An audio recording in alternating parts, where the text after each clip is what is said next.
Swarms of drones controlled by artificial intelligence. It's one plausible vision of the future of war, even the future of policing, in fact. I find it pretty terrifying.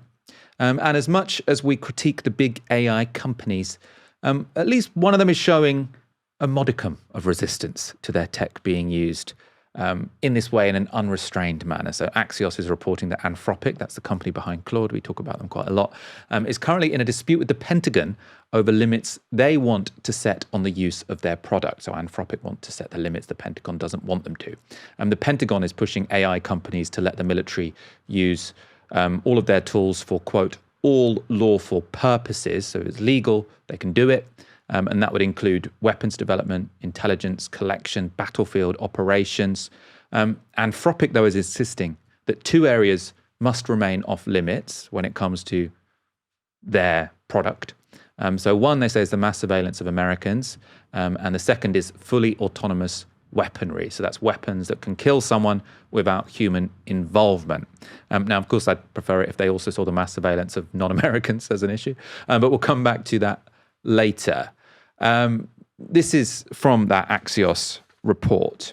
So say Anthropic signed a contract valued up to $200 million with the Pentagon last summer. Claude was also the first model the Pentagon brought into its classified networks. OpenAI's ChatGPT, Google's Gemini, and xAI's Grok are all used in unclassified settings, and all three have agreed to lift the guardrails that apply to ordinary users for their work with the Pentagon. The Pentagon is negotiating with them about moving into the classified space and is insisting on the all lawful purposes standard for both classified and unclassified uses. The official claimed one of the three has agreed to those terms, and the other two were showing more flexibility than Anthropic. So basically, Anthropic had the best model for state agencies and enterprises. So they went into the Pentagon first. They're now saying to the Pentagon, we don't want you to have unrestricted use of our product. The Pentagon is saying, well, we'll go to all the other companies. And it seems like all the other companies are saying, well, if we get to replace Claude and Anthropic, we'll do it, sure. Now, apparently some of the issues between Anthropic and the Pentagon came to a head when it became apparent that Anthropic software was used in the kidnapping of Nicolas Maduro. That was partly through the use of Palantir technology. So Palantir and Claude, Palantir and Anthropic worked together on some of their technologies. The US Department of War appears to be playing hardball with the company. So 2 days after the publication of that original report in Axios, they have an update on the Pentagon threatening the company with punishment. So not just saying we're not going to use your product, but we're going to really destroy you, basically. So Axios report that Defense Secretary Pete Hegseth is close to cutting all business ties with Anthropic and, much more significantly, designating the AI company a, quote, supply chain risk, which would mean anyone who wants to do business with the US military has to cut all ties with the company. They're getting this from a senior Pentagon official. Designating a company a supply chain risk, right? Really big deal, something usually reserved for companies associated with foreign adversaries like Huawei, for example. So I don't think it's ever been done to an American company. A chief Pentagon spokesperson, Sean Parnell, told Axios this. The Department of War's relationship with Anthropic is being reviewed. Our nation requires that our partners be willing to help our warfighters win in any fight. Ultimately, this is about our troops and the safety of the American people. Aaron, very interesting. Anthropic, I say to their credit, they're sort of having this battle with the Pentagon. They were the first AI company to sign up to sort of a full relationship with the Pentagon. They can be used when it comes to sort of classified parts of the agency. But, there are a bunch of sort of effective altruists in there. They've talked a lot about AI risk. Dario Amadei, we talk about a lot. And they're suggesting we don't want our model to be used for anything. We want some limits. The Pentagon saying limits, right? We're paying for your product. Also, we're the government. Screw you. Well, firstly, if you want moral constraints on your technology, you probably shouldn't work with the American deep state. Just a thought. Anthropic, as you say, Dario Amadei, that is a company that is founded in response to OpenAI not taking the alignment questions seriously enough, questions around guardrails, stopping existential risk. Now, people can think that's a real thing or not. That is the origin story of Anthropic, which then proceeds to work with the US deep state and the security state. Secondly, this is a real shift in American capitalism. This is a kind of capitalism which looks more like the Russian variation, which is to say that normally with capitalism, with a liberal democratic market economy, you do get authoritarianism. You might have civil liberties, that are shaky at times, but property rights are still pretty much sacrosanct, especially for big business. What you're seeing here is of a piece with what you saw with the American government buying a lot of equity in Intel. I think ultimately the security apparatus wants this technology and a lot of these people working for these companies actually working for the US government or working for a business which is owned by the US government and which is politically directed by the US government. And so I think there's a gangsterist element to this, which they want to push that outcome. Now, why am I comparing it to Russia? One of the things, and I'm not saying that Trump is fascist, I'm not saying that this is an example of fascist politics, but one of the points of fascism, one of the contradictions of fascism, was that it was the political response in a moment of emergency for industrial capital and the bourgeois. In Italy, you have strikes in 1919, 1920. It looks like socialists are going to win, right? So all of a sudden, liberal economists and industrial capital say, we want Mussolini. He is securing property rights. But there's a catch with fascism, right? Well, actually, they're not the same kind of property rights you get with a liberal democratic polity. And maybe if I don't like you, you'll disappear and somebody else will take the company. It's far more clientelistic and it's far less rules-based than a liberal democratic system. And this is a glimpse of that, I think. It's a glimpse of how business operates in Russia, with the needs of the security state being central, really, to what is the private economy. So it's a really, really interesting development. But I have to say, how naive are Anthropic to thinking they could have these kinds of contracts and not be pushed on issues like this? Yeah, no, I think you're exactly right about the political economy. I want to show a clip which demonstrates why this development worries me so much when it comes to, catastrophic AI scenarios, which obviously I like to talk about a lot. This is part of an interview former Google CEO Eric Schmidt did at a TED summit last year. So earlier in the same summit, Yoshua Bengio, who's one of the godfathers of AI, had called for a global pause on the development of sort of frontier AI models. And Eric Schmidt explained why he didn't think that any pause was in fact necessary. So Yoshua is a brilliant inventor of much of what we're talking about and a good personal friend. And we've talked about this. And his concerns are very legitimate. The question is not, are his concerns right, but what are the solutions? So let's think about agents. So for purposes of argument, everyone in the audience is an agent. You have an input that's English or whatever language, and you have an output that's English, and you have memory, which is true of all humans. Now, we're all busy working, and all of a sudden, one of you decides it's much more efficient not to use human language, but we'll invent our own computer language. Uh-oh. Now, you and I are sitting here watching all of this, and we're saying, what do we do now? The correct answer is unplug you, right? Because we're not going to know. We're just not going to know what you're up to. And you might actually be doing something really bad or really amazing. We want to be able to watch. So we need provenance, something you and I have talked about. Yeah. But we also need to be able to observe it. To me, that's a core requirement. There's a set of criteria that the industry believes are points where you want to metaphorically unplug it. One is where you get recursive self-improvement, which you can't control. Recursive self-improvement is where the computer is off learning and you don't know what it's learning. That can obviously lead to bad outcomes. Another one would be direct access to weapons. Another one would be that the computer systems decide to exfiltrate themselves, to reproduce themselves without our permission. So there's a set of such things. The problem with Yashua's speech with respect to such a brilliant person is stopping things in a globally competitive market doesn't really work. Instead of stopping agentic work, we need to find a way to establish the guardrails. So Eric Schmidt, very influential guy, CEO of Google, or former CEO of Google, sorry, sort of very well networked, wrote a book with Henry Kissinger. And he's basically saying, yes, this could get dangerous, right? The technology is potentially very dangerous. But don't worry, because the people in control of this technology, all these tech bosses, they all agree that if certain things start happening, right, we'll shut it down. If they start talking in a language we don't understand, if they start to try to exfiltrate themselves, or if they get direct access to weaponry, these CEOs with all this foresight, they'll turn them off, right? So we don't need to do a pause because thankfully, the people who are in control of this technology, they're reasonable, decent people. They're also scared of this technology. And they think that if any of these sort of free criteria are met, we'll pull the switch. So everyone else should relax because, the adults are in charge. Well, guess what? It's not that simple, right? If a company tells the Pentagon they want to limit how a state can use them, the Pentagon will threaten punishment. And these companies have a lot of money on the line, right? So, we've been talking a lot about all of the money which is flooding into AI, into data centers. Lots of people think there's a bubble. I think it's a revolutionary technology. There might be a bubble if the revenue doesn't come in time to pay for the capital outlay. But however we look at that.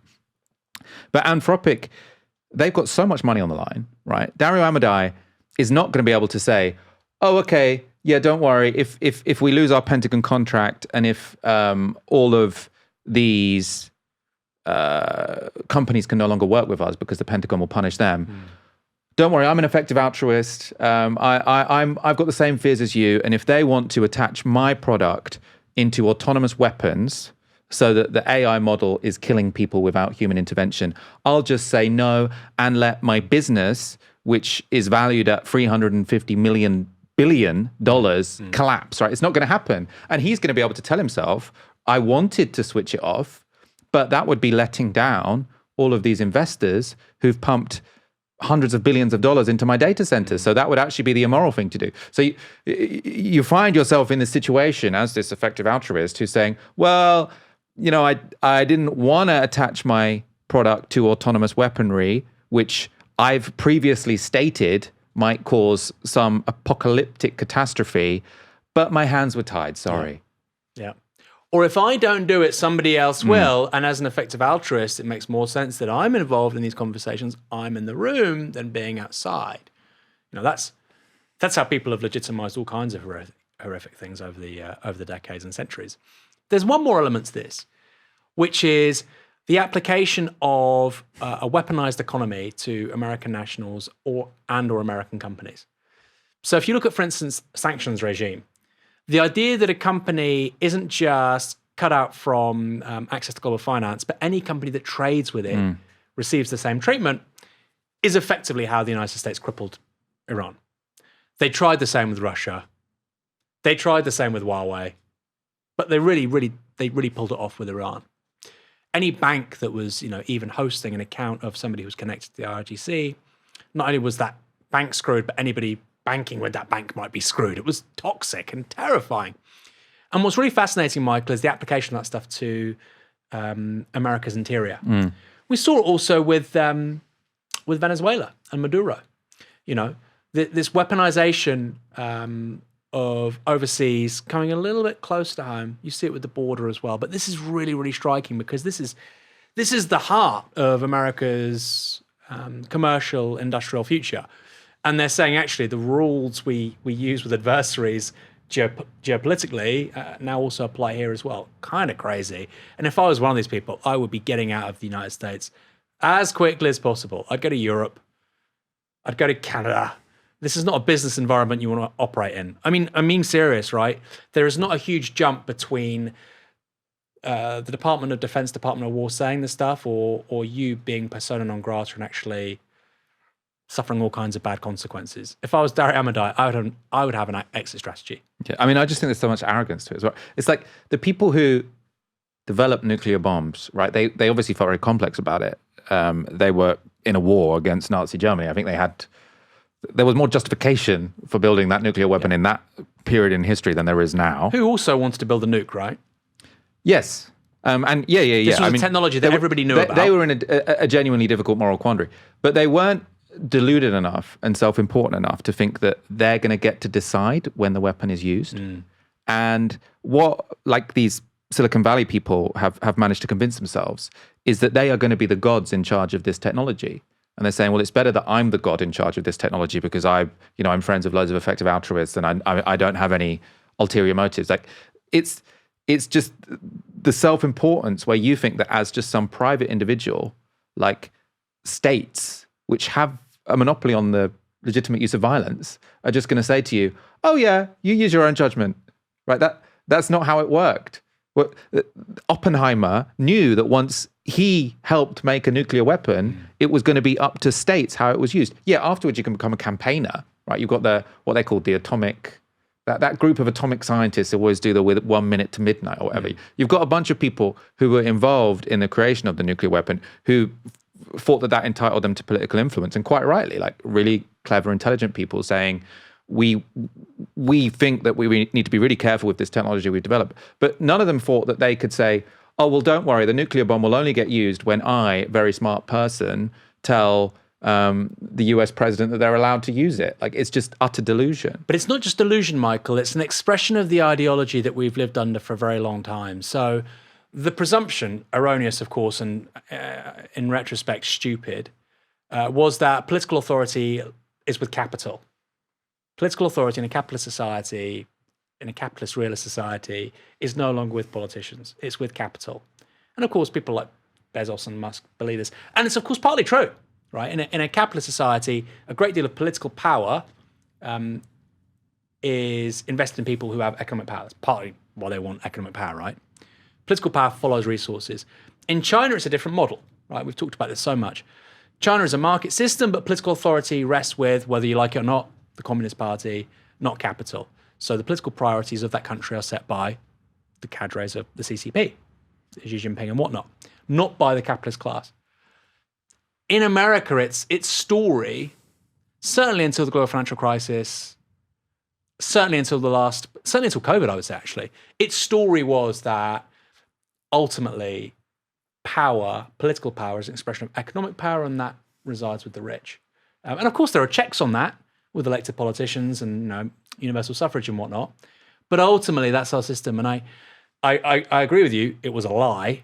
In a crisis, everybody's a socialist, right? Nobody says that the market should be making Spitfires in 1940. But also in a crisis, the state becomes a really central organizer of social life. Obviously, who else is going to do it? So I think this is a case of US tech elites kind of buying their own mythology a little bit too much. And, the CIA and the FBI and the DOD are just like, who the fuck are you guys, right? We're 5-star generals. If you want, we can disappear you. We can debank you. Go fuck yourself. And thanks for the technology. Yeah, exactly. Goodbye. Here's solitary confinement for the next 25 years. Let's end the segment on a tech boss who is showing less.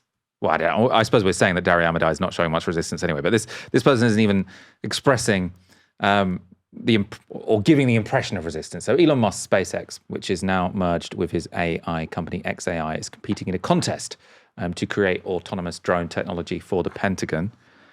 So this is from Bloomberg. The 6-month competition aims to produce advanced swarming technology that can translate voice commands into digital instructions and run multiple drones.